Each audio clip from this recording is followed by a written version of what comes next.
முன்னாள் அமைச்சர் செந்தில் பாலாஜிக்கு எதிரான சட்டவிரோத பண பரிமாற்ற தடை சட்ட வழக்கு சென்னை முதன்மை அமர்வு நீதிமன்றத்தில் நிலுவையில் உள்ளது.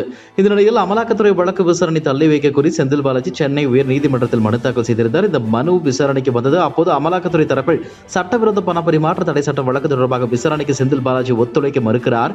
வழக்கை 3 மாதங்களில் முடிக்குமாறு உயர்நீதிமன்றம் உத்தரவிட்டும் செந்தில் பாலாஜி விசாரணைக்கு ஒத்துழைக்கவில்லை. போதிய காரணங்கள் ஏதுமில்லாமல் தாக்கல் செய்யப்பட்ட செந்தில் பாலாஜியின் மனுவை தள்ளுபடி செய்ய வேண்டும் என வாதிடப்பட்டது. இதையடுத்து அமலாக்கத்துறை பதில் மனு தாக்கல் செய்த நிலையில் விசாரணையை ஜூன் 21ஆம் தேதிக்கு உயர் நீதிமன்றம் ஒத்திவைத்தது. கோவை தெற்கு வட்டாட்சியர் அலுவலகம் முன்பு பீப்புள்ஸ் ஃபார் அண்ணாமலை என்ற அமைப்பின் சார்பில் நடைபெற்று முடிந்த மக்களவைத் தேர்தலில் கோவை தொகுதியில் ஏராளமான பொதுமக்களின் வாக்குகள் நீக்கப்பட்டதாக கூறி ஆர்ப்பாட்டத்தில் ஈடுபட்டனர். இந்த ஆர்ப்பாட்டத்தின் போது சுமார் 1 லட்சம் வாக்காளர்களின் வாக்குரிமை பறிக்கப்பட்டதாக கூறி ஆர்ப்பாட்டத்தில் ஈடுபட்டனர். இந்த ஆர்ப்பாட்டத்தில் பாஜக மாவட்ட தலைவர் ரமேஷ், இந்து மக்கள் கட்சி அர்ஜுன் சம்பத் உட்பட பல்வேறு இந்து அமைப்புகளை சேர்ந்தவர்கள் கலந்து கொண்டனர். இந்த ஆர்ப்பாட்டத்தில் முழக்கம் எழுப்பிய பீப்புள்ஸ் ஃபார் அண்ணாமலை என்ற அமைப்பினர் தங்களது வாக்குரிமை பறிக்கப்பட்டுள்ளதாகவும் தங்களுக்கு ஜூன் 4ஆம் தேதிக்கு முன்னதாக வாக்களிப்பதற்கான ஏற்பாடுகளை செய்ய வேண்டும் என்று கோரிக்கையை வலியுறுத்தினர். இது தொடர்பாக செய்தியாளர்களுக்கு பேட்டியளித்த அந்த அமைப்பின் ஒருங்கிணைப்பாளர் சுதர்சன், பொதுமக்கள் அனைவரும் ஒருங்கிணைந்து பீப்புள்ஸ் ஃபார் அண்ணாமலை என்ற அமைப்பை ஏற்படுத்தி அவருக்காக வாக்கு சேகரித்து வந்ததாகவும் தாங்கள் வாக்கு சேகரித்த பொதுமக்களில் பெரும்பாலானவர்களின் வாக்குகள் வாக்காளர் பட்டியலில் இருந்து நீக்கப்பட்டிருப்பதாகவும் தெரிவித்தனர். இது தொடர்பாக தேர்தல் அதிகாரிகளிடம் முறையிட்டும் உரிய நடவடிக்கை எடுக்கப்படவில்லை என தெரிவித்த அவர்கள் வாக்களிக்க முடியாமல் போனவர்களுக்கு மீண்டும் வாக்களிப்பதற்கான ஏற்பாடுகளை மாவட்ட நிர்வாகம் செய்ய வேண்டும் எனவும் வலியுறுத்தினர். இந்த ஆர்ப்பாட்டத்தில் ஈடுபட்டவர்கள் வாக்களித்த அடையாளத்திற்கான மையுடன் வந்தது சர்ச்சையை ஏற்படுத்தியுள்ளது. முன்னாள் சார் பதிவாளர் ஜானகிராமன் வருமானத்திற்கு அதிகமாக சொத்து சேர்த்த வழக்கில் திருச்சி ஊழல் தடுப்பு மற்றும் சிறப்பு நீதிமன்ற நீதிபதி கார்த்திகேயன் தீர்ப்பளித்தார். இதன்படி முதல் குற்றவாளியான முன்னாள் சார் பதிவாளர் ஜானகிராமன் மற்றும் 2வது குற்றவாளியான அவரது மனைவி வசந்தி ஆகிய இருவருக்கும் தலா 5 ஆண்டு கால கடுங்காவல் தண்டனையும் தலா 10,000 ரூபாய் அபராதமும் விதித்தார். இந்த வழக்கில் வருமானத்திற்கு அதிகமாக குற்றவாளிகளால் சேர்க்கப்பட்ட சொத்துக்களை பறிமுதல் செய்து அரசுக்கு ஒப்படைக்குமாறு நீதிபதி தீர்ப்பளித்து உத்தரவிட்டார். இதன்படி முன்னாள் சார் பதிவாளர் ஜானகிராமன் அவரது பெயரிலும் அவரது மனைவி வசந்தி பெயரிலும் வில்பட்டி மற்றும் கொடைக்கானல் பகுதியில் வாங்கிய சொத்தின் தற்போதைய மதிப்பு மட்டும் சுமார் 100 கோடிக்கு மேல் என்று தகவல்கள் வெளியாகியுள்ளது. அரசு அதிகாரி ஒருவர் 100 கோடி ரூபாய்க்கு ஊழல் செய்து சொத்து சேர்த்திருப்பது அதிர்ச்சியை ஏற்படுத்தியுள்ளது. தூத்துக்குடி விமான நிலையத்தில் பொன் ராதாகிருஷ்ணன் நிறுவனங்களுக்கு அளித்த பேட்டியில் தமிழகத்தில் இன்றைக்கு திமுக ஆட்சி வந்ததோ அன்றிலிருந்து ரேஷன் அரிசி கடத்தல் நடந்து கொண்டு தான் இருக்கிறது. இன்னும் ஒரு முறை இவர்கள் ஆட்சிக்கு வந்துவிட்டால் மேற்கு தொடர்ச்சி மலையே இருக்காது. கனிம வளங்கள் அனைத்தும் கொள்ளை போகிவிடும். போதைப் பொருட்கள் புழக்கம் காரணமாக தமிழக மக்கள் தங்கள் குழந்தைகள் போதைப் பழக்கத்திற்கு அடிமையாகி விடுவார்களோ என அச்சப்பட தொடங்கியுள்ளனர்.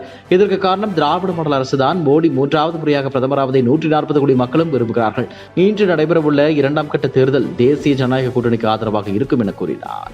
லோக்சபா தேர்தல் முடிந்ததும் முக்கியமான அரசியல் நடவடிக்கைகள் தமிழ்நாட்டில் நடக்கும் என்று அரசியல் வட்டார தகவல்கள் தெரிவிக்கின்றன. பிரபல கட்சியில் இருக்கும் நிர்வாகி ஒருவர் வேறு கட்சிக்கு மாறலாம் என்றும் கூறப்படுகிறது. தனது மாவட்ட நிர்வாகிகள் மட்டுமின்றி பிற மாவட்ட நிர்வாகிகளும் அழைத்துக் கொண்டு வேறு கட்சிக்கு செல்லும் திட்டத்தில் உள்ளாராம். தனக்கு எதிராக கட்சி தலைமை செயல்பட காரணத்தால் கட்சியை விட்டு வெளியேறும் எண்ணத்தில் இருக்கிறார் என்று கூறப்படுகிறது. முக்கியமான பொறுப்பில் உள்ள அவர் கட்சியை உடைத்துக் கொண்டு செல்லும் முடிவில் உள்ளாராம். இதனால் சில கசப்பான விஷயங்களை எதிர்கொள்ள நேரிட்டாலும் கூட மேலிடத்திற்கு பாடம் கற்பிக்க வேண்டும் என்று இவர் கட்சியை விட்டு செல்லும் அல்லது கட்சியை மொத்தமாக உடைக்கும் முடிவிற்கு வந்துவிட்டார் என்கிறார்கள். மேல்மட்ட நிர்வாகிகளோ அவர் செல்வது ஓகே, ஆனால் கட்சியை எல்லாம் உடைக்க முடியாது. பல நிர்வாகிகளை அழைத்துக் கொண்டு செல்ல வாய்ப்புள்ளது. அதற்கு மேல் ஏதும் நடக்க வாய்ப்பில்லை என்கிறார்கள். தாம்பரம் ரயில் நிலையத்தில் நடத்தப்பட்ட சோதனையில் 4 கோடி ரூபாய் பணம் பறிமுதல் செய்யப்பட்ட விவகாரம் தொடர்பாக விசாரணைக்கு ஆஜராக தாம்பரம் போலீசார் நயினார் நாகேந்திரனுக்கு சம்மன் அளித்திருந்தனர். ஆனால் ஆஜராவதற்கு அவகாசம் கோரியிருந்தார். இந்த நிலையில் தாம்பரம் போலீசார் நயினார் நாகேந்திரனை சந்தித்து 2வது முறையாக சம்மன் அளித்திருந்தனர். இதுகுறித்து செய்தியாளர்களிடம் பேசிய நயினார் நாகேந்திரன், மே 2ஆம் தேதி விசாரணைக்கு ஆஜராக இருக்கிறேன். விசாரணைக்கு முழு ஒத்துழைப்பு வழங்கப்படும் என கூறினார். மேலும் பேசிய அவர், தாம்பரம் ரயில் நிலையத்தில் பிடிபட்ட 4 கோடி ரூபாய் என்னுடைய பணமில்லை. எங்கேயோ பறிமுதல் செய்யப்பட்ட பணத்தை என்னுடன் தொடர்பு படுத்துகின்றனர். தமிழகம் முழுவதும் 200 கோடி ரூபாய்க்கு மேல் தேர்தல் ஆணையம் பறிமுதல் செய்துள்ளது. ஆனால் 4 கோடியை பறிமுதல் செய்யப்பட்டதாக கூறி இந்த விஷயத்தில் நான் டார்கெட் செய்யப்படுகிறேன். இதனை அரசியல் சூழ்ச்சியாக பார்க்கிறேன் என கூறினார். சிவகங்கை பேருந்து நிலையம் அருகே உள்ள தனியார் மகாலில் செய்திகளை சந்தித்த பாஜக முன்னாள் தேசிய செயலாளர் ஹெச் ராஜா, காங்கிரஸ் கட்சி தேர்தல் அறிக்கையில் சிறுபான்மையை கவர்வதற்காக பெரும்பான்மையினரை வஞ்சிக்கும் விதமாக பிரித்தாளும் தனது தேர்தல் சித்து விளையாட்டை காங்கிரஸ் தேர்தல் அறிக்கையில் வெளியிட்டுள்ளது. ராஜஸ்தான் தேர்தல் பரப்புரையில் தேர்தல் விதிமுறையை மீறவில்லை. அங்கு 90 வினாடிகள் பேசிய பிரதமர் முஸ்லீம் என்ற வார்த்தையை ஒருமுறை கூட பேசவில்லை. தேர்தல் ஆணையத்திடம் பிரதமருக்கு எதிராக மனு அளித்தாலும் மத ரீதியாக பிரதமர் பேசாததால் அவர் மீது நடவடிக்கை எடுக்க வாய்ப்பில்லை. மதத்தின் அடிப்படையில் சிறுபான்மையினரை இணைக்கவும் ஜாதி அடிப்படையில் இந்துக்களை பிரித்து ஆட்சிக்கு வர காங்கிரஸ் முயற்சிக்கிறது. செய்யப்பட்டுள்ளது. செல்போன் உரையாடல்கள் ஒட்டு கேட்கப்படுவதாக கூறப்படும் குற்றச்சாட்டில் உண்மை உள்ளது. 20 நாட்களாக எனது செல்போன் உரையாடல்கள் ஒட்டு கேட்கப்படுகிறது. அதனால் செல்போனில் அதிகம் உரையாடுவது கிடையாது. டெல்லியிலிருந்து ஹைதராபாத் வரை வந்த சாராய ஊழல் வழக்கு சென்னைக்கு வரும். சாராயம் உற்பத்தி செய்யும் அனைவரும் ஜூன் 4க்கு பிறகு சிறை செல்வார்கள். அதில் முதலமைச்சரா அமைச்சரா இருக்கின்றார்களா என்பது குறித்து எங்களுக்கு கவலை இல்லை.